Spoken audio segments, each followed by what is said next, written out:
എന്റെ യേശുവപ്പ വനമേഘങ്ങളിൽ വെളിപ്പെടും. എന്തിനാണെന്നറിയാമോ? അവനെ കാത്തിരിക്കുന്നവരെ ചേർക്കേണ്ടതിന്. ആ ഗണത്തിൽ ഞാനും നിങ്ങളും ഉൾപ്പെടേണ്ടുവാൻ തക്കവണ്ണം ഇന്നത്തെ ശുശ്രൂഷ മുഖാന്തരമായി മാറട്ടെ എന്ന് ഞാൻ പ്രാർത്ഥിക്കുകയാണ്. പ്ലാറ്റ്ഫോമിൽ നിന്നുകൊണ്ട് മർക്കോസിന്റെ സുവിശേഷത്തിലെ ചില വാക്യങ്ങൾ നിങ്ങൾ പങ്കുവയ്ക്കാൻ ഞാൻ ആഗ്രഹിക്കുകയാണ്. മർക്കോസിന്റെ സുവിശേഷം 1-ാം അധ്യായം വായിക്കുമ്പോൾ അവിടെ നമുക്ക് കാണാൻ കഴിയുന്നു യേശുവപ്പയുടെ സ്നാനവും യേശുവപ്പയെ പറ്റി യോഹന്നാൻ പ്രസ്താവിക്കുന്ന പ്രസ്താവനയും ഒക്കെ നമുക്ക് കാണാൻ കഴിയുന്നു. അത് കഴിഞ്ഞ് ഹല്ലേലൂയ അവൻ ശുശ്രൂഷയുടെ ആരംഭ ഭാഗം, അതായത് യോഹന്നാൻ തടവിലായതിനു ശേഷം അവൻ ശുശ്രൂഷകൾ ചെയ്യുവാൻ തുടങ്ങും. അവന്റെ പ്രസംഗത്തെ പറ്റിയുള്ള വർണ്ണനയുണ്ട്. ഹല്ലേലൂയ. തുടർന്ന് അവൻ ദേവാലയത്തിൽ ചെന്ന് ദൈവവചനം തുറന്ന് അവരോട് സംസാരിച്ചു. ഹല്ലേലൂയ. ദേവാലയത്തിൽ ചെന്ന് ദൈവവചനം സംസാരിക്കുമ്പോൾ കേട്ടവർ ഒന്നടങ്കം വിസ്മയിച്ചു. ഞങ്ങളുടെ ശാസ്ത്രിമാരും റബ്ബിനിമാരും ഞങ്ങളുടെ ശ്രേഷ്ഠന്മാരായ മത മേലധ്യക്ഷന്മാർ പറയുന്നത് പോലെയല്ല ഇവൻ പറയുന്നത്. ഇവന്റെ വാക്കിനകത്ത് ശക്തിയും അധികാരവും വെളിപ്പെടുന്നു. ഇവന്റെ വാക്കുകൾക്കകത്ത് മറ്റുള്ളവർക്ക് ഇല്ലാത്ത, മറ്റുള്ളവരുടെ വാക്കിനകത്ത് ഇല്ലാത്ത ചിലതൊക്കെ വെളിപ്പെടുന്നു. അവർ വിസ്മയിച്ചു. ഹല്ലേലൂയ. അവർ ആ വിസ്മയം ശക്തിപ്പെടാനിടയായ സാഹചര്യം അവിടെ കൊടുത്തിട്ടുണ്ട്. 1-ാം അധ്യായത്തിൽ കാണുന്നു ദുഷ്ടാത്മാവ് ബാധിച്ചൊരു വ്യക്തി ആ ദേവാലയത്തിനകത്തിരിപ്പുണ്ടായിരുന്നു. കേട്ടോടെ, എല്ലാ ആഴ്ചയും മുടങ്ങാതെ ദൈവത്തെ സ്തുതിക്കാൻ വരുന്നു എന്ന് കരുതപ്പെടുന്ന സ്ഥലത്ത് ആയിരിക്കുകയാണ് ദുഷ്ടാത്മാവ് ബാധിച്ചൊരു വ്യക്തി ഇരിപ്പുണ്ടായിരുന്നു. സ്തോത്രം. എല്ലാവരും ഇവന്റെ ആ വചനം കേട്ട് വിസ്മയിച്ചിരിക്കുക. എന്റെ ഭാഷയിൽ പറഞ്ഞാൽ അതിന് മറ്റു സുവിശേഷങ്ങൾ വായിക്കുമ്പോൾ അവിടെ കാണാൻ കഴിയുന്നു ഇവൻ ആ യോസേഫിന്റെ മകനല്ലേ, ഇവന് എത്ര ഇങ്ങനെ പറയാൻ കഴിയുന്നത് എങ്ങനെയാണ്? സ്തോത്രം. അവർ വിസ്മയത്തിന്റെ ഒരു അടിത്തറയാണ്. എന്നാൽ ദുരാത്മാവ് ബാധിച്ച വ്യക്തി അവൻ പറയുകയാണ്, എന്താ പറയുന്നറിയാമോ? ഹല്ലേലൂയ. നസ്രയനായ യേശുവേ, ഞങ്ങൾക്കും നിനക്കും തമ്മിൽ എന്ത്? നീ ആരെന്ന് ഞാൻ അറിയുന്നു. ഹല്ലേലൂയ. നീ ഇവിടെ വന്നത് ഞങ്ങളെ നശിപ്പിക്കാനാണോ? എഴുതുന്നത് കഥ പറയുന്നത് വചനം പറയുന്നു. ദൈവത്തിന്റെ ശക്തിയുടെ മുൻപാകെ എഴുന്നേറ്റ് കഥ പറയുന്ന ദുരാത്മ ബന്ധനത്തോട് ദൈവത്തിന്റെ ആത്മാവിൽ നിറയപ്പെട്ട, അല്ലെങ്കിൽ ദൈവ പദ്ധതി പ്രകാരം ശുശ്രൂഷ ചെയ്യുന്ന നിങ്ങൾക്കും എനിക്കും ഒരു മാതൃകയാക്കേണ്ട ഒരു വസ്തുതയാണ് ഈ പങ്കുവയ്ക്കാൻ പോകുന്നത്. യേശു എന്ന് പറയുക എന്താ പറയുന്നത്?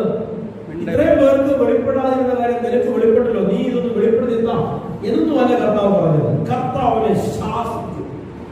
അവന്റെ വായ അടച്ചുകൾ മിണ്ടാതിരിക്കുവാൻ അവനെ ശാസിച്ചു. ഹല്ലേലൂയ. കുറച്ചു നേരം കൂടെ അവൻ പറയട്ടെ.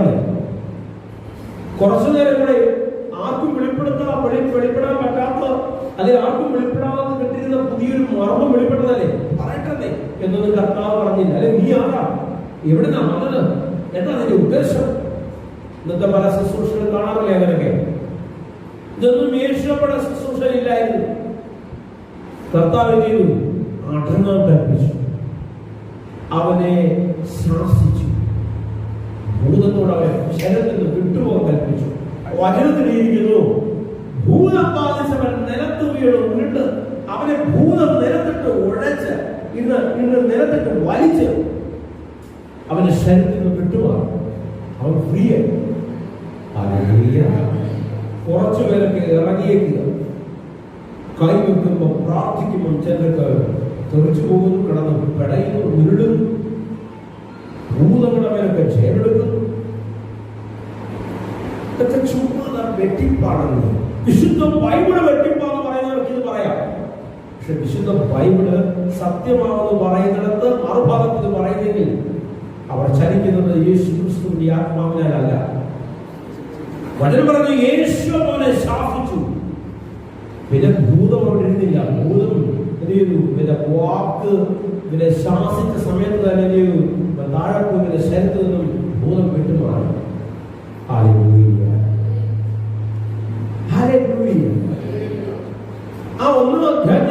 57 വാക്യത്തിൽ കാണും, ഇതെന്തോ പുതിയൊരു ഉപദേശമോ? അവിടെ പുരിന്ന് പറയുക, പുതിയൊരു ഉപദേശം കൊണ്ട് ഇറങ്ങിയിരിക്കുന്നവൻ. ഇതെന്തോ ഈ സംഭവം? ഇവന്റെ വാക്കിനകത്ത് അധികാരം വെളിപ്പെടുന്നു. ഞങ്ങൾ നാളിതുവരെ കണ്ടിട്ടില്ലാത്തത്, കേട്ടിട്ടില്ലാത്തത് ഞങ്ങൾ കാണുന്നു, കേൾക്കുന്നു.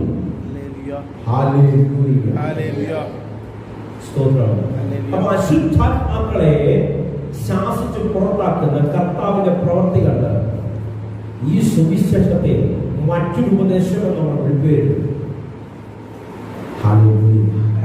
തുടർന്ന് ആദ്യത്തിൽ കാണുന്ന ശിമോന്റെ അമ്മയുടെ ഭവനത്തിൽ പോയി. ശിമോന്റെ അമ്മായിയമ്മയെ എന്ത് ചെയ്യുന്നു? ശിമോന്റെ അമ്മായിയമ്മയ്ക്ക് രോഗിയെ കിടക്കുകയാണ്. ശിമോന്റെ അമ്മായിയമ്മയെ സൗഖ്യമാക്കുന്നു. പിന്നെ ഗലീലിൽ പ്രസവിക്കുന്നു, കുഷ്ഠരോഗിക്ക് സൗഖ്യം കൊടുക്കുന്നു. ഇങ്ങനെയുള്ള ഭാഗങ്ങൾ മർക്കോസിന്റെ സുവിശേഷം 1-ാം അധ്യായത്തിൽ എഴുതിയിരിക്കുന്നു. 2-ാം അധ്യായത്തിന്റെ ആരംഭം ഭയങ്കര രസകരമായ ഒരു അധ്യായമാണ്. 2-ാം അധ്യായം യേശു ഭവനത്തിൽ ഉണ്ടെന്നുള്ള ശ്രുതി അവിടെ പരന്നു. അവിടെ ഭയങ്കര ജനകൂട്ടം. എന്റെ ഭാഷയിൽ പറഞ്ഞ വീണ്ടും മുറ്റത്ത് നിൽക്കാൻ പോലും, കാലുകുത്തി നിൽക്കാൻ പോലും ഇടമില്ലാത്ത രീതിയിൽ ജനമാണ് നിറഞ്ഞു നിൽക്കുക. അകത്തോട്ടൊന്നും കേറാൻ പറ്റുന്നില്ല, കർത്താവിന്റെ അടുത്തോട്ടൊന്നും ചെല്ലാൻ പറ്റുന്നില്ല. ചിലതൊക്കെ നടക്കാൻ പോകട്ടെ, ഇത് പറയുമ്പോൾ തന്നെ അവനെ പറ്റിയുള്ള ശ്രുതി പരന്നു. അവനെ ഒന്ന് കാണാൻ, ആ വചനം ഒന്ന് കേൾക്കാൻ, അവനെ ഒന്ന് തൊടേണ്ടതിന്, എന്താണ് പറയുന്നത് അറിയേണ്ടതിനൊക്കെ ജനം തടിച്ചുകൂടി നിൽക്കുക. അടുത്തോട്ട് ചെല്ലാൻ കൊതിച്ചാൽ പോലും പറ്റാത്ത രീതിയിൽ ജനം ഇടിച്ചു നിൽക്കുക. അപ്പോൾ അങ്ങോട്ട് കടക്കാൻ പറ്റാത്ത ഒരു വിധത്തിൽ ഒരു പക്ഷപാത രോഗിയെയും കൊണ്ട്, ഒരു പക്ഷപാതക്കാരനെയും കൊണ്ട് 4 പേര് മേൽക്കൂര പൊളിച്ച് താഴെ ഇറക്കിയ വചനം പറയുന്നു. അവരുടെ വിശ്വാസം കണ്ട് അവൻ പക്ഷപാതക്കാരൻ പറയുകയാണ്, നിന്റെ പാപങ്ങളെ ഞാൻ മോചിച്ചു തന്നിരിക്കുന്നു. നിന്റെ പാപങ്ങളെ ഞാൻ മോചിച്ചു തന്നിരിക്കുന്നു. മകനെ നിന്റെ പാപങ്ങൾ മോചിച്ചു തന്നിരിക്കുന്നു പറഞ്ഞു. അതിന്റെ 2-ാം വാക്യം എഴുതിയത് അവിടെ ചില ശാസ്ത്രമായിരുന്നു. അവർ ഇങ്ങനെ ഇവൻ ദൈവദൂഷണം പറയുന്നത് എന്ത്? പാപം മോചിക്കുവാൻ മനുഷ്യന് അധികാരം, എന്തൊരു ദൈവദൂഷണമായി പറയുന്നത്. അപ്പൊ 1-ാം അധ്യായത്തിൽ കാണുന്നു, ഇവന്റെ പ്രസംഗം നമ്മുടെ നേതാക്കന്മാരുടെ പ്രസംഗം പോലെയല്ല, വ്യത്യസ്തമാണ്. മറ്റൊരു ദൂതുമായി ഇവൻ വന്നിരിക്കുക. 2-ാം അധ്യായത്തിൽ കാണുന്നു, ഇവൻ ദൈവദൂഷണം പറയുന്നവനാണ്. ഇന്നത്തെ ഭാഷയിൽ പറഞ്ഞ ദുരുപദേഷ്ടാവാണ്. ആര്? ശ്രദ്ധിച്ചു കേൾക്കട്ടെ. ദുരുപദേശത്തിന്റെ പടവാൾ ഉയർത്തി ഇടതും വലതും തിരിഞ്ഞു വെട്ടുന്ന ഒരുപാട് പ്രസംഗങ്ങളും ചർച്ചകളും കേൾക്കുന്ന ആ കേൾവിയുടെ നടുവിൽ എന്ന് പറയാണ്. ഇപ്പോൾ പ്രതിസന്ധികളെയും പ്രശ്നങ്ങളെയും നടുവിൽ പല ചർച്ചകളും നിന്നുപോയി. സ്വത്രം ചില പ്രശ്നങ്ങൾ വന്നാലേ ചിലതൊക്കെ നിൽക്കത്തുള്ളൂ. ഈ പ്രശ്നം സ്വഭാവം പിന്നെ തുടങ്ങി വരും. പടവാളം കൊണ്ട് പൊങ്ങി വരും. ശ്രദ്ധിച്ചു കേൾക്കുക. യേശുവപ്പ പക്ഷപാതക്കാരൻ പറയുകയാണ്, നിന്റെ പാപങ്ങളെ ഞാൻ മോചിച്ചു തന്നിരിക്കുന്നു. കേട്ടവർ എന്ന് പറഞ്ഞു, ഇവൻ ദൈവദൂഷണം സംസാരിക്കുന്നു. ഇവന്റെ പ്രസംഗം എന്താണ്? ഇവന്റെ പഠിപ്പിക്കൽ എന്താണ്? ദുരുപദേശമാണ്. ജനത്തെ വലിച്ചു കൊണ്ടുപോകുന്നവനാണ്. അതിന്റെ ആ ധ്യാനത്തിൽ നമുക്ക് കാണാൻ കഴിയുന്നു. യേശു ഒരു ഭവനത്തിൽ ചെന്നു. ആ ഭവനത്തിൽ യേശുവപ്പയുടെ കൂടെ ഉണ്ടായിരുന്നവരൊക്കെ ആരൊക്കെയെന്നറിയാമോ? ചുങ്കക്കാരും പാപികളും വേശ്യകളും ഒക്കെ. അവരുടെ കൂടെ അവൻ ഇരുന്നു കഴിക്കുകയും കുടിക്കുകയും ചെയ്തു എന്ന് പറഞ്ഞാൽ അവരുടെ കൂടെ ടേബിൾ പങ്കിട്ടു. അവരുടെ ഭക്ഷണം കഴിക്കുന്നതിനകത്ത് അവൻ സന്തോഷം കണ്ടെത്തി. അവിടെ ഇത് കാണാൻ നിന്ന ചിലരെന്ത് ചെയ്തു? ചില ശാസ്ത്രിമാർ ശിഷ്യന്മാരെ വിളിച്ചിട്ട് പറയുക, യഹൂദ പണ്ഡിതന്മാർ പറയുകയാണ്, നിങ്ങളുടെ ഗുരു എന്ത് ചെയ്യുന്നു? ചുങ്കം പിരിക്കുന്നവരുടെയും പാപികളുടെ കൂടെയും കുടിക്കുകയും കഴിക്കുകയും ചെയ്യും. ശരിയാണ്. കർത്താവിന്റെ മറുപടി എന്താണെന്നറിയാമോ? വൈദ്യനെ കൊണ്ട് ആവശ്യമുള്ളത് രോഗികൾക്കാണ്, രോഗമില്ലാത്തവന് വൈദ്യനെ കൊണ്ട് ആവശ്യമാണ്. ഇതിനു മുമ്പ് കുറച്ച് ഭാഗം ഞാൻ പറയാൻ വിട്ടു എന്ന് പറയുക.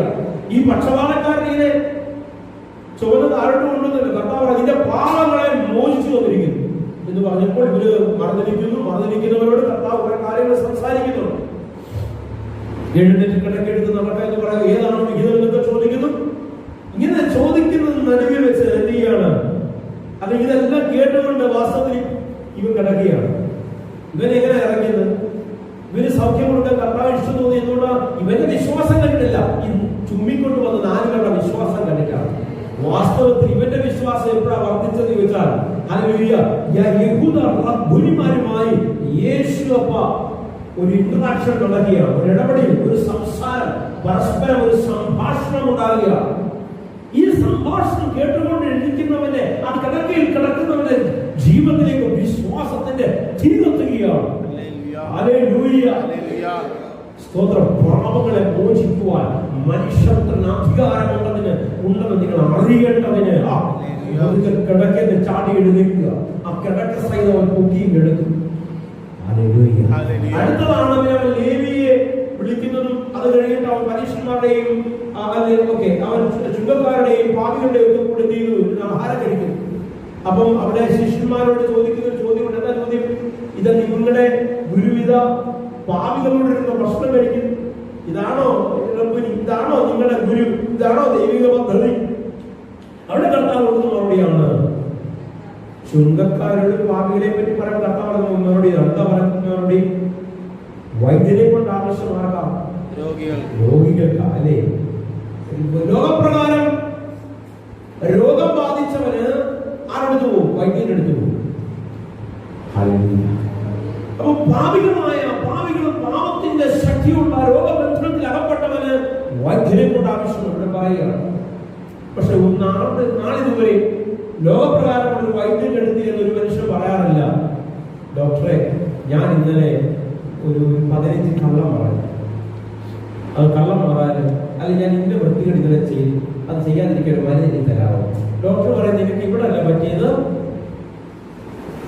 ജനറൽ ഫിസിഷ്യന്റെ അടുത്ത് നീ വന്നിരിക്കുന്നത്, പക്ഷെ അവിടെ അല്ല നിനക്ക് പറ്റിയത് വേറെ മണ്ഡലമുണ്ട്, നട്ടുപോട്ട് പോയവർക്കുള്ള മണ്ഡലമുണ്ട്, അങ്ങോട്ട് ഞാൻ എന്ത് ചെയ്യാം, നിനക്ക് അങ്ങോട്ട് റെഫർ ചെയ്ത് തരാം. കാരണം നമ്മുടെ ശരീരത്തിന്റെ രോഗത്തിനെ ആരുടെ തീരാറുള്ളൂ? ഡോക്ടർ അല്ലേ? ഞാൻ ഇന്നലെ തെറ്റി എന്ന് പറഞ്ഞ ആരെങ്കിലും ഡോക്ടറെ തീരാറുണ്ട്? ഇല്ല. ഇവിടെ പറയുന്ന രോഗം എന്താണ്? പാപം. പാപത്തിന്റെ കർത്തൃത്വത്തിൽ അകപ്പെട്ടു പോയ ജനത്തിന് മോചനം കൊടുക്കുവാൻ കഴിവുള്ള ഏക വൈദ്യൻ യേശുവപ്പ മാത്രം. അത് മനസ്സിന്റെ ആകാം, ശരീരത്തിന്റെ ആകാം, ആത്മാവിന്റെ ആകാം, എന്തു തന്നെയായാലും വിടുതൽ കഴിവുള്ള ഏക വൈദ്യൻ യേശുവപ്പ മാത്രം. അപ്പൊ ഇങ്ങനെ ശാസ്ത്രന്മാരും പരീക്ഷന്മാരും കൂടെ അറിയാം. അവരിങ്ങനെ അടുത്ത ഘട്ടം ചോദിക്കുകയാണ്, ഉപവാസത്തെ പറ്റി ചോദിക്കുകയാണ്. നിന്നെ സ്നാനപ്പെടുത്തിയ യോഹന്നാൻ, ആ യോഹന്നാന്റെ ശിഷ്യന്മാർ നല്ല ശക്തമായി ഉപവസിക്കുന്നവർ. നിന്റെ ശിഷ്യന്മാരാണ് വയലിൽ കൂടെ നടക്കുമ്പോൾ എന്ത് ചെയ്യുന്നു? നെൽക്കതിരും മറിച്ച് വായിലിട്ട് എപ്പോഴും തിന്നും കുളിച്ച് ആഹ്ലാദിച്ച് ചിരിച്ചു കളിച്ച് നടക്കും. കർത്താവ് പറയുകയാണ്, മണവാളൻ കൂടെയുള്ളപ്പോൾ തൊഴിൽക്കാർക്ക് ഉപവസിക്കേണ്ട കാര്യമില്ല. മണവാളൻ കൂടുന്നൊരു ദിവസം വരും, തിരിച്ച് മണവാളൻ മടങ്ങി വരുന്നൊരു ദിവസവും വരും. അതിന്റെ ബിറ്റ്വീൻ ടൈമിൽ ചെയ്യേണ്ട കാര്യങ്ങളൊക്കെ അതൊക്കെ ഇപ്പൊ കൂടുള്ളപ്പോൾ അവരൊന്നും ചെയ്യണ്ട. ഇങ്ങനെ പറഞ്ഞ് നിർത്തുകയല്ല. ഈ പ്രശ്നങ്ങൾ നിങ്ങൾ കേട്ടിട്ടുണ്ടായിരിക്കും. പക്ഷേ ഇവിടെ യേശു എന്ന് പറഞ്ഞൊരു ഭാഗം ഉണ്ടെന്നറിയോ? അതിന് 2-ാം അധ്യായത്തിൽ 21-ാം വാക്യത്തിൽ ഇരിക്കുന്നു, പഴയ വസ്ത്രത്തിൽ കോടി തുണി കഷ്ണം ആരും തുന്നിച്ചേർത്ത് വെക്കാറില്ല, അല്ലെങ്കിൽ തുന്നി ചേർക്കാറില്ല. തുന്നിച്ചേർത്താൽ ചീന്തൽ ഏറ്റവും വലുതായിരിക്കും. പഴയ വീഞ്ഞു പാത്രത്തിൽ അല്ലെങ്കിൽ പഴയ കാലങ്ങളായി 50 വർഷം 60 വർഷം എന്റെ അപ്പൂപ്പന്മാരുടെ കാലം മുതൽ സൂക്ഷിച്ചു വെച്ചിരിക്കുന്ന ഞങ്ങളുടെ പാരമ്പര്യത്തിന്റെ പ്രമാണത്തിന്റെ തുരുത്തി ആ തുരുത്തിക്കകത്തോട്ട് ഈ പുതിയ വീഞ്ഞോട് ഒഴിച്ചാൽ എന്ത് സംഭവിക്കുന്നറിയോ? തുരുത്തി പൊളിഞ്ഞു പോകും. ഈ പുതിയ വീഞ്ഞ് പഴയ തുരുത്തിക്കകത്ത് ഒഴിച്ചു വെക്കാൻ പറ്റത്തില്ല. തുരുത്തി പൊളിഞ്ഞ് വീഞ്ഞ് പുറത്തോട്ട് ഒഴുകും. പുതിയ വീഞ്ഞ് ഒഴിക്കണമെങ്കിൽ നീ പുതിയ തുരുത്തിയായി മാറണം. എങ്കിലേ അത് നിലനിൽക്കത്തുള്ളൂ. പലപ്പോഴും കേൾക്കാറുള്ള പ്രസംഗങ്ങൾ അടിത്തറ പറയട്ടെ, മണിക്കൂറുകളുടെ ദൈവവചനം പല വ്യക്തികളും എന്നോട് പങ്കുവച്ചിട്ടുള്ളതാണ്. ഞാൻ പാസ്റ്ററുകളിൽ ഉപരിയായ ഒരു ടീച്ചർ കൂടെ ആയിരുന്നു ഞാൻ പറയുക. ഒരുപാട് ജനവിഭാഗവുമായി ബന്ധപ്പെടുന്ന ഒരു വ്യക്തിയാണ്. ഇപ്പൊ വല്ല പറയുന്ന വാക്കാണ്, പാസ്റ്ററെ, മണിക്കൂറുകളിൽ നിന്ന് പ്രസംഗം കേട്ട് ഒരു 2-3 മണിക്കൂർ പ്രസംഗം കേട്ട് ശുശ്രൂഷ കേട്ടാലും ഒരു 3-4 തവണ യേശുവിന്റെ പേര് കേൾക്കാറുണ്ട്. പിന്നെന്തോ നിങ്ങൾ കൂടുതൽ കേൾക്കുന്നത്? ഉൽപ്പത്തിയിൽ ആരൊക്കെയുണ്ടോ, പുറപ്പാടിൽ ആരൊക്കെയുണ്ടോ, പിന്നെ ഇങ്ങോട്ടുള്ള പുസ്തകങ്ങൾ ആരൊക്കെയുണ്ടോ, പഴയ നിയമ ഗ്രന്ഥങ്ങളിൽ ആരൊക്കെയുണ്ടോ അവരെ പറ്റി ഇൻഡപ്തിനോ പഠിപ്പിക്കുക. യേശുവപ്പ ചെയ്ത പ്രവൃത്തിയെ പറ്റി വർണ്ണനകളില്ല. ഇടയ്ക്ക് ഈ പുതിയ തുണി കഷ്ണം മുറിച്ച് പഴയതിനോട് ചേർത്ത് വെച്ച് തുന്നാറുണ്ട്. ശ്രദ്ധിച്ചു കേൾക്കണേ. ഈ കീറി പറഞ്ഞ നശിച്ച് കത്തിച്ചു വെച്ചിരിക്കുന്ന പഴയ തുണിയുടെ ആ കീറ്റ അറിയാതിരിക്കേണ്ടതിന് പുതിയത് വെച്ചിടയ്ക്ക് എന്ത് ചെയ്യാറുണ്ട്? ഫിറ്റ് ചെയ്യാറുണ്ട്. ഇടയ്ക്ക് അപ്പോസ്തലനായ പൗലോസ്, ഇടയ്ക്ക് യേശുവേ, ഇടയ്ക്ക് ഗലീലയിലെ കാനാവിലെ, ഇതൊക്കെ പക്ഷപാതക്കാർക്ക് സൗഖ്യം കൊടുത്തത്, കുരുട്ടുകണ്ണ് തുറന്നതും ഇടയ്ക്കിടയ്ക്ക് ഒന്ന് കീറല്ല ഇത് മറിയാതിരിക്കേണ്ടത്. പക്ഷെ വചനം പറയുന്നു ആ ചീന്തൽ ഏറ്റവും വലുതായിരിക്കും. വളരെ ശ്രദ്ധിച്ചു കേൾക്കണേ. യേശു ശുശ്രൂഷിച്ചപ്പോൾ കൂടി വന്ന സമൂഹം വിളിച്ചു പറഞ്ഞു, ഇതെന്താ പുതിയൊരു ഉപദേശം, ഇവൻ ദൈവദൂഷണം സംസാരിക്കുന്നു. ഞങ്ങളുടെ പൂർവ്വപിതാക്കന്മാർ ചെയ്തു വന്നതുപോലെയല്ല ഇവൻ ചെയ്യുന്നത്, ഇവൻ പ്രവർത്തിക്കുന്നത്. ജനത്തെ ഒന്ന് പാപത്തിൽ നിന്ന് മോചിപ്പിച്ച് ഒന്ന് സജ്ജമാക്കാൻ എന്റെ പ്രിയ ദൈവദാസനെ ഈ സ്ഥാനങ്ങളൊക്കെ ഒന്ന് കൃത്യമായി ശുശ്രൂഷിക്കണം. അതൊരു ഡോക്ട്രിൻ ഉണ്ട്. അതിനകത്ത് ദൈവാത്മാവിന്റെ ഡോക്ട്രിനാണോ അത് ചിന്തിക്കേണ്ട വസ്തുതയാണ്. യേശുവയുടെ ശുശ്രൂഷയിൽ വെളിപ്പെട്ടതാണ്, അപ്പോസ്തലന്മാരുടെ ശുശ്രൂഷയിൽ വെളിപ്പെട്ടതാണ്. അവർ ഉദ്ധരിച്ച ഭാഗങ്ങൾ, പഴയ നിയമത്തിന്റെ ഏതെല്ലാം ഭാഗങ്ങൾ അവർ എന്തിനത് ഉദ്ധരിച്ചു, എന്തുദ്ദേശ ലക്ഷ്യത്തോട് ഉദ്ധരിച്ചു, ഇത് മനസ്സിലാക്കേണ്ടത്. ഇത് മനസ്സിലാക്കുന്നുവെങ്കിൽ ഉറപ്പായിട്ട് നമ്മുടെ കാഴ്ചപ്പാടിന് വ്യത്യാസം സംഭവിക്കും. പിന്നെ 2-ാം അധ്യായത്തിൽ ശബത്തിനെ കുറിച്ച് ചോദ്യം ചെയ്തൊക്കെ കുറെ ഭാഗങ്ങളുണ്ട്. സ്തോത്രം. അപ്പം 1-ാം അധ്യായത്തിൽ അവന്റെ പ്രസംഗം കേട്ട് എല്ലാവരും വിസ്മയിച്ചു. 2-ാം അധ്യായത്തിൽ 1-ാം അധ്യായത്തിൽ പറഞ്ഞു മറ്റൊരു ഉപദേശം, 2-ാം അധ്യായത്തിൽ പറയുന്നു അത് ദുരുപദേശം. ആ 2-ാം അധ്യായത്തിൽ യേശുവപ്പ കൃത്യമായ ഒരു ചിത്രം നൽകിയാണ്. പുതിയതിന്റെയും പഴയതിന്റെയും വ്യത്യാസങ്ങളും പ്രസക്തിയും ഒക്കെ വലിയ കൃത്യമായ ഒരു ചിത്രം നൽകിയാണ്. 3-ാം അധ്യായത്തിലേക്ക് നമുക്ക് കടക്കാം. 3-ാം അധ്യായത്തിന്റെ അതിന്റെ 1 മുതൽ 6 വരെയുള്ള വാക്യങ്ങൾ വേഗം വായിച്ചാക്കാം. അവൻ പിന്നെയും പള്ളിയിൽ ചെന്നു. അവിടെ വരണ്ട കൈയുള്ള ഒരു മനുഷ്യനുണ്ടായിരുന്നു. അവർ അവനെ കുറ്റം ചുമത്തേണ്ടതിന് ശബത്തിൽ അവനെ. അപ്പൊ അവിടെ കൂടിയിരുന്ന ജനമെല്ലാം അത്ഭുതം കാണാനിരിക്കുകയല്ല, കുറ്റം ചുമത്തേണ്ടതിന് വല്ലതും ഉണ്ടോ എന്ന് നോക്കിയിരിക്കുന്ന ഒരു സമൂഹം. ആരൊക്കെ എങ്ങനെയൊക്കെ നോക്കിയിരുന്നാലും നിന്റെ പ്രവൃത്തി നിനക്ക് ലഭിക്കേണ്ട നന്മകളെ തടയിടാൻ ആരൊക്കെ പദ്ധതി ഇട്ടിരുന്നാലും നിനക്ക് ലഭിക്കേണ്ട ഒന്നും നഷ്ടപ്പെടത്തില്ല. അതിന്റെ നടുവിൽ, ഏതിന്റെ നടുവിൽ? ഇരുട്ടിന്റെ മധ്യത്തിൽ, പ്രതികൂലത്തിന്റെ മധ്യത്തിൽ, വിമർശനത്തിന്റെ മധ്യത്തിൽ, കുറ്റം പറച്ചിന്റെ മധ്യത്തിൽ നിനക്കു വേണ്ടി ദൈവം ചിലത് ചെയ്യാൻ പോവുകയാണ്. അവിടെ കൂടിയിരുന്ന ജനം യേശുവിടെ പ്രവർത്തിക്ക് ഒരു ആരോപണം, ഒരു കളങ്കം, ഒരു നെഗറ്റീവ് പോയിന്റ് എഴുതാൻ വന്നവരാണ്. പക്ഷെ അതിനകത്തും വരണ്ടകയുള്ളവരെ കിട്ടിയ സൗഖ്യം നമുക്ക് നോക്കാം. വായിച്ചാണ് വരണ്ട കൈയുള്ള മനുഷ്യനോട് നടുവിൽ എഴുന്നേറ്റ് നിൽക്കുക എന്ന് പറഞ്ഞു. പിന്നെ അവരോട് ശബത്തിൽ നന്മ ചെയ്യുകയോ തിന്മ ചെയ്യുകയോ ജീവനെ രക്ഷിക്കുകയോ കൊല്ലുകയോ ഏത് വിഹിതമെന്ന് ചോദിച്ചു. അവരോ മിണ്ടാതിരുന്നു. അവരുടെ ഹൃദയകാഠിന്യ നിമിത്തം അവൻ ദുഃഖിച്ചുകൊണ്ട് ഓർമ്മത്തോടെ അവരെ ചുറ്റും നോക്കി. ആ മനുഷ്യനോട് വരണ്ട കൈയുള്ള മനുഷ്യനോട് കൈ നീട്ടുക എന്ന് പറഞ്ഞു. അവൻ നീട്ടി, അവന്റെ കൈക്ക് സൗഖ്യം വന്നു. ബാക്കിയുള്ളവർ എന്ത് പറയുന്നത് നോക്കിക്കൊണ്ട് അവൻ കൈ നീട്ടാതിരുന്നില്ല. അവനോട് ഒറ്റ വാക്ക് മാത്രമേ ശ്രദ്ധിച്ചുള്ളൂ. അവരും ഇവരും ഒക്കെ പറയുന്നതിനോടല്ല അവൻ ഫോക്കസ് ചെയ്തത്. വിടുതൽ കൊതിക്കുന്നവൻ ഒരൊറ്റ ലക്ഷ്യത്തിൽ, ഒരൊറ്റ വസ്തുതയിൽ മാത്രം ശ്രദ്ധ കേന്ദ്രീകരിച്ചു. അവൻ കൈ നീട്ടി, അവന്റെ കൈ സൗഖ്യമായി.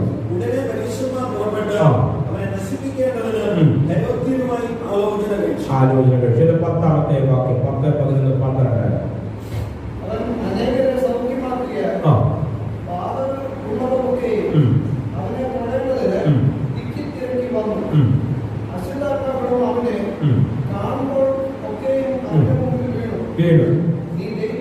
നീ ദൈവപുത്രൻ എന്ന് നിലവിളിച്ച് പറയുമായിരുന്നു. പ്രസിദ്ധമാക്കാതിരിക്കേണ്ടതിന്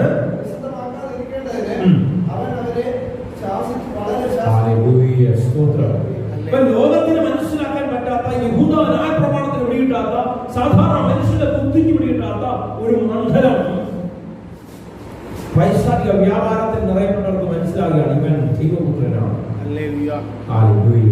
എന്നാൽ അവരുടെ വാക്കിനെ യേശു ശാസിച്ചു. അതിന്റെ 14-15 വാക്യങ്ങൾ വായിക്കാം.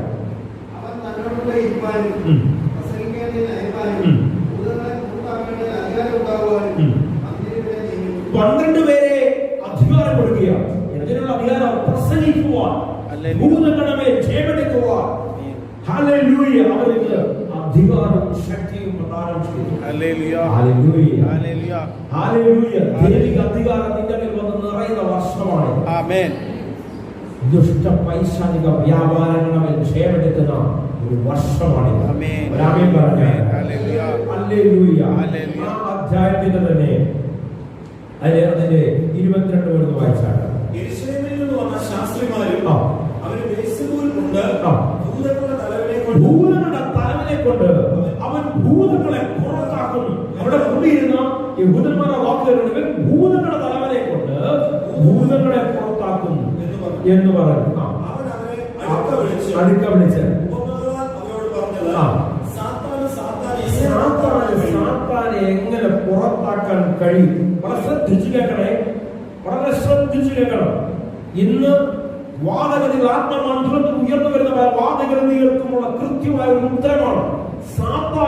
സാത്താനെ പുറത്താക്കാൻ കഴിയും. ഒരു രോഗബന്ധനം അഴിക്കണമെങ്കിൽ ആ രോഗത്തിന് മേൽ ജയമെടുക്കുന്ന ആത്മാവ് വ്യാപരിക്കപ്പെടണം. രോഗശക്തി മാറണം. അല്ലേ? ഒരു രാജ്യത്തോട് ചിന്തിച്ചാൽ ആ രാജ്യത്തിന് നിലനിൽക്കാൻ കഴിയില്ല. ബാക്കി വായിച്ചാണ്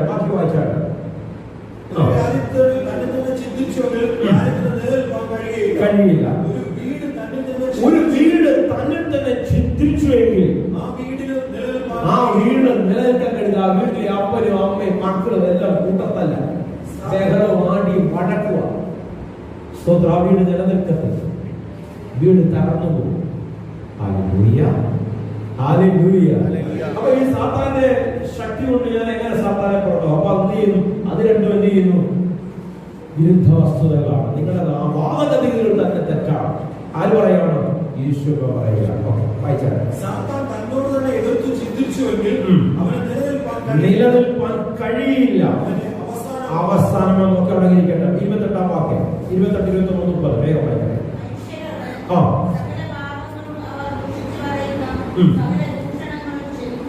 ക്ഷമിക്കും. പരിശുദ്ധാത്മാവിനെതിരെ ദൂഷണം പറയുന്നവന് ഒരു നാളും ക്ഷമ കിട്ടാതെ നിത്യശിക്ഷയ്ക്ക് യോഗ്യനാകും എന്ന് ഞാൻ സത്യമായിട്ട് നിങ്ങളോട് പറയുന്നു. പരിശുദ്ധാത്മാവിനെതിരെ നിങ്ങൾ വ്യാജം സംസാരിച്ചാൽ, പരിശുദ്ധാത്മാവിനെതിരെ നിങ്ങൾ ദൂഷണം പറഞ്ഞാൽ അതിന് ക്ഷമയുണ്ടാകത്തില്ല. സ്തോത്രം. ഹല്ലേലൂയ. അടിസ്ഥാനത്തിൽ ക്ഷമിക്കാൻ പറ്റാത്ത വസ്തുത എന്താണെന്ന് ശ്രദ്ധിച്ചോ. ഹല്ലേലൂയ. അപ്പൊ എന്തുകൊണ്ടത് പറയുകയായത്? അതിന്റെ അടുത്ത വാക്യത്തിൽ അവന് അശുദ്ധാത്മാവുണ്ടെന്ന് ആര് വിധികൽപ്പിച്ചു? യഹൂദന്മാർ വിധികൽപ്പിച്ചു. ഈ യേശു ശുശ്രൂഷിക്കുന്നതൊക്കെ അശുദ്ധാത്മാവിനാൽ നിറയപ്പെട്ടതാണ്. അതുകൊണ്ടാണ് ഞങ്ങളുടെ വല്യപ്പന്മാർ, ഞങ്ങളുടെ പിതാക്കന്മാർ ഞങ്ങൾക്ക് പഠിപ്പിച്ചു തന്ന ഉപദേശത്തിന് വിരുദ്ധമായ ഒരു ഉപദേശവുമായി ഇവർ വന്നിരിക്കുന്നത്. നാളിതുവരെ പാപങ്ങളെ മോചിപ്പിക്കുന്ന മനുഷ്യരെ അവർ കണ്ടിട്ടില്ല.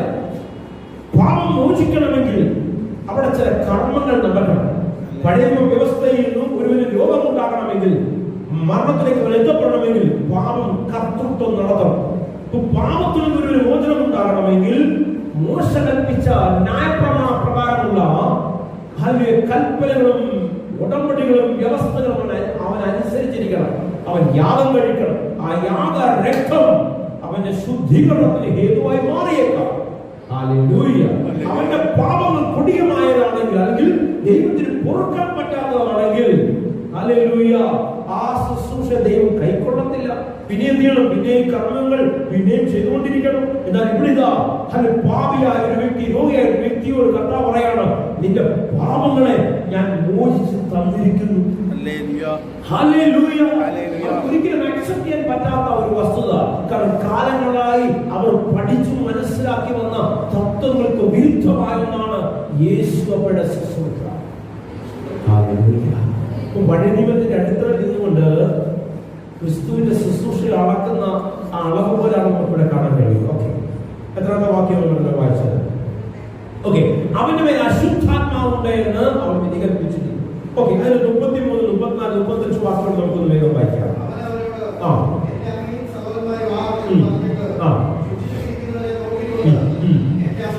എന്റെ അമ്മയും സഹോദരന്മാരും ഇതാ ദൈവത്തിന്റെ ഇഷ്ടം ചെയ്യുന്നവൻ തന്നെ എന്റെ സഹോദരനും സഹോദരിയും അമ്മയുമാകുന്നു പറഞ്ഞു. ശക്തിയോടെ മർക്കോസിന്റെ സുവിശേഷം 1-ാം അധ്യായത്തിൽ യേശു പള്ളിയിൽ ചെന്നു പ്രസംഗിച്ചു. അവന്റെ പ്രസംഗം കേട്ട സകലരും വിസ്മയിച്ചു. എന്തൊരു അധികാരം, എന്തൊരു ബലം! നമ്മൾ നാളുകളെ കേട്ടു വന്നൊന്നല്ല. സ്തോത്രം. ഹല്ലേലൂയ. ഇത് മറ്റൊരു ഉപദേശമാണ്. 2-ാം അധ്യായത്തിൽ അവന്റെ ശുശ്രൂഷയും പ്രസംഗവും കണ്ട് അവർ വിധികൽപ്പിച്ചു, ഇവൻ ദുരുപദേഷ്ടാവാണ്, ഇവൻ ദൈവം നിന്ന് സംസാരിക്കുന്നവനാണ്. ഹല്ലേലൂയ. അവൻ ഹല്ലേലൂയ അവരോട് കൃത്യമായി മറുപടി കൊടുക്കുകയാണ്. ഹല്ലേലൂയ. അവരുടെ ചിന്തകൾക്കും കാഴ്ചപ്പാടിനും കൃത്യമായ ഒരു മറുപടി യേശു നൽകുകയാണ്. 3-ാം അധ്യായത്തിൽ കർത്താവ് ചെയ്യുന്ന വീര്യപ്രവർത്തികളെ കാണാൻ കഴിയുന്നു. ശബ്ബത്ത് ദിവസം തന്നെ അവൻ വരണ്ട കൈകളവന് സൗഖ്യം കൊടുക്കുന്നു. അവൻ 12 പേരെ ഹല്ലേലൂയ ശക്തിയും അധികാരം കൊണ്ട് നിറയ്ക്കുന്നു. ഭൂതങ്ങളെ പുറത്താക്കുവാൻ, പ്രസംഗിക്കുവാൻ അവർക്ക് ശക്തിയും അധികാരം കൊടുക്കുന്നു. അവൻ നിന്നിടത്ത് അനേകം എന്ത് ചെയ്തു? വ്യക്തികൾ ഓടിക്കൂടി. ദുരാത്മാവ് ബാധിച്ചവർക്ക് എന്ത് ചെയ്തു? അവൻ മോചനം കൊടുക്കുന്നു. അത് കണ്ട ന്യായശാസ്ത്രം ഇപ്രകാരം വിധികൽപ്പിച്ചു, ഇവൻ ഭൂതങ്ങളുടെ തലവനായ ബേൽസെബൂലിനെ കൊണ്ട് ഭൂതങ്ങളെ പുറത്താക്കുന്നു. അവൻ പറയുകയാണ്, പരിശുദ്ധാത്മാവിനെ കുറിച്ച് പറയുന്നവനോട് കൊടുക്കത്തില്ല. ശ്രദ്ധിച്ചു കേൾക്കണേ, ശ്രദ്ധിച്ചു കേൾക്കണേ, ശ്രദ്ധിച്ചു കേൾക്കണേ. പഴയ തുണിയും പുതിയ തുണികളും ഒന്നിച്ച് ചേർത്ത് തുന്നാറില്ല. തുന്നിയാൽ അതിന്റെ ചീന്തൽ വലുതായിരിക്കും. പഴയ തുരുത്തി പുതിയ ഒഴിച്ചു വെക്കാറില്ല, വെച്ചാൽ തുരുത്തി പൊളിയും. പുതിയൊന്ന് നിങ്ങളുടെ ജീവിതത്തിലേക്ക് പകരേണ്ടതിന്, പുതിയൊരു ഉടമ്പടി നിങ്ങളുടെ ജീവിതത്തിൽ കൽപ്പിക്കേണ്ടതിന്, പാപത്തെ പറ്റി ബോധ്യം നൽകുന്ന ന്യായപ്രമാണത്തിന്റെ അടിസ്ഥാന ഉപദേശമല്ല, പാപത്തിൽ നിന്നും ശാപത്തിൽ നിന്നും രോഗത്തിൽ നിന്നും നിനക്ക് മോചനം നൽകിയ യേശുവയുടെ രക്തത്തിന്റെ ഉടമ്പടിയെ പറ്റിയുള്ള പഠനമായിരിക്കട്ടെ നിങ്ങളുടെ ജീവിതത്തിൽ വന്ന് പറയുന്നത്. ലോക മനുഷ്യരെ പാപങ്ങളെ മുദ്രകുത്തി മാറ്റുന്ന സംസ്കാരത്തോട് ഗുഡ്ബൈ പറഞ്ഞാണ് ചേർത്തുകൊണ്ടിരിക്കുന്ന ദൈവ കൃപയുടെ വ്യാപാരം നിങ്ങളകത്ത് വന്ന് നിറയട്ടെ.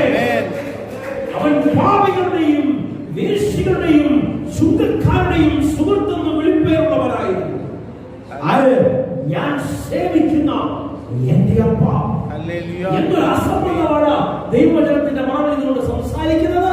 വേണമെങ്കിൽ പണ്ഡിതന്മാർക്ക് അഭിപ്രായപ്പെടാം. പണ്ഡിത സമസ്യകളിൽ നിന്ന് നാളുകളായ പ്രസംഗത്തിന് മുമ്പിൽ കീഴ്പ്പെട്ടിരിക്കുന്നവർക്കും വിധി കൽപ്പിക്കാം. ഇന്റർനെറ്റ് മുഖാന്തരം ഇത് കേൾക്കുന്നവർക്ക് പലതും കമന്റുകളിടാം. യേശുവിന്റെ നാമത്തിൽ പറയട്ടെ, ഞാൻ ഭാഷണമാനായി ജനിച്ചവനല്ല. ഹാലലൂയ, ലോകപ്രകാരം ജീവിച്ചവനാണ്. ദൈവം നിശ്ചയായി ജീവിച്ചവനാണ്.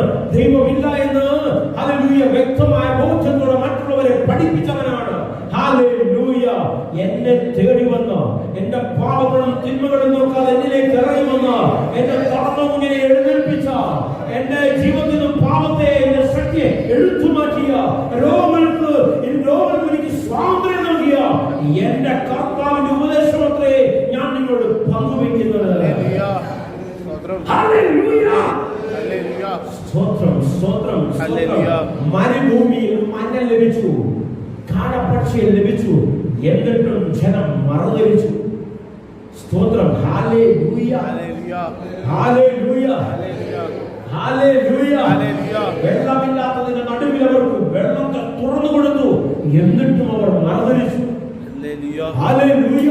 ന്യായപ്രമാണം ചുമ്മി നൃത്തം ചെയ്തവരെ പറ്റി, ശത്രുവിന്റെ ബലത്തെ ഹല്ലേലൂയ ശക്തി കൊണ്ട് ദൈവകൃപ കൊണ്ട് താഴെയിട്ടവരെ പറ്റി, ഹല്ലേലൂയ ന്യായപ്രമാണത്തിൽ ഹല്ലേലൂയ അതിന്റെ ബലത്തെ പറ്റി ഓർക്കുമ്പോൾ ഹല്ലേലൂയ ഇനിയും ഈ രാജവസ്ത്രം വേണ്ട, ഞാൻ ജനത്തിന്റെ നടുവിൽ ഇറങ്ങാമെന്ന് പറഞ്ഞവരെ പറ്റിയൊക്കെ പഠിക്കുമ്പോൾ പിന്നെയും കാണാൻ കഴിയുന്നു പാപം അവരുടെ കർത്തൃത്വം നടത്തിയിരുന്നു.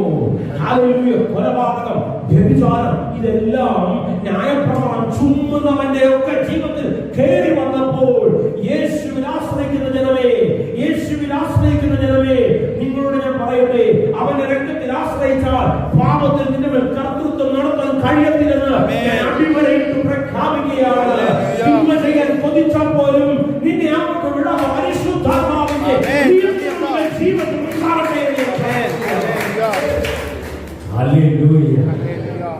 ന്യായപ്രമാണ പഠനം എനിക്ക് പാപബോധം തന്നു. സ്തോത്രം. ന്യായപ്രമാണ പഠനം എനിക്ക് പാപബോധം തന്നു. ഹല്ലേലൂയ. അതെന്റെ ജീവിതത്തിൽ രക്ഷയ്ക്ക് മുഖാന്തരമായി ഭവിച്ചില്ല.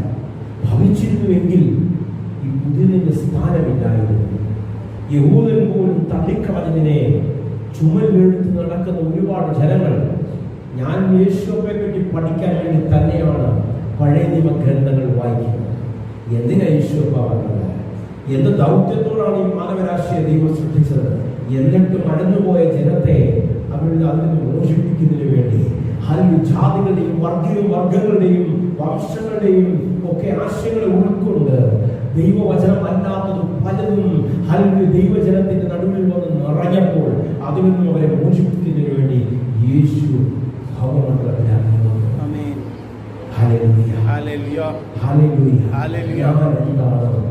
അതാണ് പിതാവ്.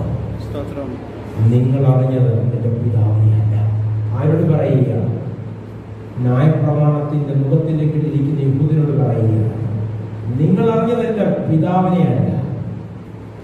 നിങ്ങൾക്ക് പിതാവിനെ കാണിച്ചു തന്നത് അവരൊക്കെ കള്ളന്മാരും കവർച്ചക്കാരുമായിരുന്നു. ഞാൻ എന്റെ പിതാവിനെ പിതാവ് ആരാന്നറിയാവുന്നവൻ മാത്രമാണ്. അത് ഞാൻ ചോദിക്കുകയാണ്, അപ്പാ ഈ പിതാവിനെ ഞങ്ങളോട് കാണിച്ചു തരാം. യേശു അപ്പൊ പറയുന്നു, ഫിലിപ്പോസേ, നാളിതുവരെ ഞാൻ നിങ്ങളുടെ കൂടെ ഇരുന്നിട്ടും നീ എന്നെ അറിയുന്നില്ലയോ? എന്നെ കണ്ടവൻ എന്റെ പിതാവിനെ കണ്ടിരിക്കുന്നു. ഞാനും എന്റെ പിതാവ് ഒന്നായിരിക്കുന്നു. പിന്നെ എങ്ങനെ നിനക്ക് പിതാവിനെ ഞാൻ കാണിച്ചു തരണം? എന്നെ കണ്ടവൻ എന്റെ പിതാവിനെ കണ്ടിരിക്കുന്നു. കണ്ണുകളൊക്കെ പ്രാർത്ഥിക്കാം. ഹല്ലേലൂയ. രോഗബന്ധനങ്ങളെ അടിക്കുന്ന, പാപശക്തികളെ ഇല്ലാക്കി കളയുന്ന, അന്യായ മൃഗങ്ങളെ തകർത്തു കളയുന്ന ദൈവകൃപയുടെ വ്യാപാരം നിങ്ങളുടെ ജീവിതത്തിൽ വെളിപ്പെടട്ടെ. ദൈവം എനിക്ക് ഒരു മോചനം ഉണ്ടാകുമോ? ഒരു സംവിധാനം എന്നെ കൈക്കൊണ്ടില്ല. ഞാൻ അത്രത്തോളം പാപിയാണ്. എന്നെ കണ്ടുകൊണ്ടിരിക്കുന്ന ചിലർ തങ്ങളുടെ ഭവനങ്ങളിൽ നിന്ന് ആ ദുസ്വഭാവങ്ങൾ അടിമത്തത്തിൽ നിന്ന് നിലവിളിക്കുമ്പോൾ, മകനെയും മകളെയും നിന്റെ ജീവിതത്തിന് മാറ്റം വരുത്തുന്നതിന്, നിന്റെ ജീവിതത്തിൽ ഒരു വ്യതിയാനം ഉണ്ടാകേണ്ടതിന് ഇതാ യേശുവയുടെ രക്തം നിനക്ക് വേണ്ടി ചിലർ സംസാരിക്കാൻ പോവുകയാണ്. മാറാൻ പറ്റുന്നില്ല, ഇന്നതിനൊരു മോചനം ഉണ്ടാകുമെന്നേ നിനക്ക് വേണ്ടി ഗുണകരമായി സംസാരിക്കുന്ന രക്തത്തെ കുറിച്ചൊരു ബോധ്യം ഇന്ന് നിന്റെ മുറിക്കകത്തേക്ക് ഇറങ്ങി വരാൻ പോവുകയാണ്. ജീവിതത്തെ മാറ്റിമറിക്കുന്ന ദൈവസ്ഥാനിക്ക് കണ്ടുകൊണ്ടിരിക്കുന്ന സകലമേലുള്ള രോഗികൾ സൗഖ്യമാണ്, ദരിദ്രങ്ങൾ അണിയത വലിയ വിടുതൽ ഈശോയുടെ തന്നതിനോട് സ്തോത്രം. ഈശോയുടെ അധികാരമുള്ള നാമത്തിൽ തന്നെ. ലാസ്റ്റ് ടൈം വിശുദ്ധ ബ്രൈറ്റ് ചർച്ചിന്റെ പ്ലാറ്റ്ഫോമിൽ നിന്നുകൊണ്ട് ഒരിക്കൽ കൂടെ ഞാൻ നിങ്ങളോട് പറയുന്നു, സർവശക്തനായ ഈശോ പറഞ്ഞതിന് ഉപരിയായത് നിങ്ങളുടെ അകത്ത് കടക്കുന്നു. അവൻ പറഞ്ഞതിൽ കേന്ദ്രീകരിച്ചാൽ സർവശക്തനായ ദൈവത്തിന്റെ രാജ്യവും ശക്തിയും മഹത്വവും നിന്റെ അകത്തു വന്ന് നിറയും. ദൈവം ധാരാളമായി നിങ്ങളെ അനുഗ്രഹിക്കട്ടെ.